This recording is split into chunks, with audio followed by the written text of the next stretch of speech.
देखिए, बीरगांव नगर निगम जो कि कांग्रेस की सरकार की है और जो यहाँ के महापौर हैं बहुत ही निष्क्रिय हैं। आप देखिए, जनता का जो हुजूम था उससे समझ में आता है कि वाकई में वहाँ की निगम काम कर रही है या नहीं कर रही है। अब इतनी बड़ी संख्या में अगर हमारे साथ जनता जुड़ कर के आगे आ रही है, इसका मतलब तो यही है कि मूलभूत सुविधाएं उन तक नहीं पहुँच पा रही है। अगर ये नहीं पहुँच पा रही तो निगम ठप है। कहीं ना कहीं उनकी मूलभूत सुविधाएं उन तक पहुंचनी चाहिए। इसकी चिंता भारतीय जनता पार्टी के हर एक कार्यकर्ता की थी और सभी कार्यकर्ता यहाँ पर उन बहनों को, उन भाइयों को जोड़ करके लाए जो वहाँ पे असंतुष्ट हैं, और सभी ने बड़ी संख्या में यहाँ पे आंदोलन किया। आने वाले समय में निश्चित ही यहाँ की सरकार जो सत्ता है इनकी बीरगांव की, वो हिलती हुई नजर आएगी और आने वाले समय में अच्छे लोग, अच्छा नेतृत्व यहाँ पे आपको देखने को मिलेगा, कमल का फूल आपको देखने को मिलेगा। देश में नरेंद्र मोदी की सरकार है, प्रदेश में विष्णु सरकार है, ग्रामीण अंचल में भारतीय जनता पार्टी के विधायक मोतीलाल साहू जी काम कर रहे हैं। फिर ऐसा क्या है जो आप लोगों का काम बीरगांव नगर निगम में रुक रहा है? देखिए, अगर महापौर यहाँ बैठे तो उनका कोई दायित्व होता है।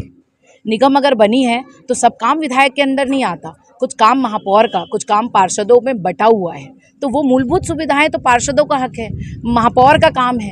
अगर वो उन तक नहीं पहुंचेंगे, वो जनता तक नहीं जाएंगे, वो काम नहीं होंगे, तो ये इसके लिए विधायक जी जिम्मेदार थोड़ी हैं। उन्होंने जो विकास कार्य करने हैं वो कर रहे हैं निरंतर, और वो कोशिश भी कर रहे हैं कि उसमें परेशानी ना हो।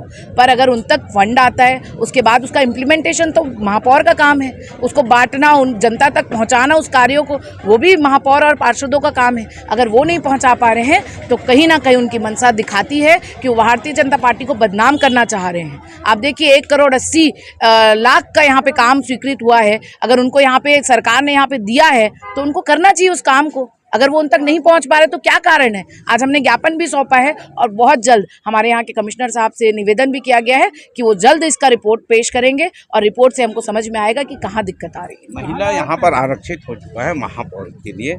आने वाले समय में बीरगांव नगर निगम का चुनाव होना है, क्या लगता है इस बार क्या रिजल्ट? बिल्कुल कमल का फूल खिलेगा। और महिला बहनें, जिस प्रकार मोदी जी ने हम बहनों को आशीर्वाद दिया है, निरंतर उन्होंने सशक्त करने का काम किया है। किचन से अगर कोई बहनें बाहर आकर के नेतृत्व कर पा रही हैं तो ये विजन अगर मोदी जी का है तो मोदी जी की यहाँ टीम आने वाली है। यहाँ पे हमारी ही कोई बहन महापौर बन के बैठेगी और आने वाले समय में आप देखेंगे बीरगांव में भी जो काम होने चाहिए, जो विकास और विश्वास यहाँ पे मिलना चाहिए जनता को, वो ज़रूर आपको देखने को मिलेगा।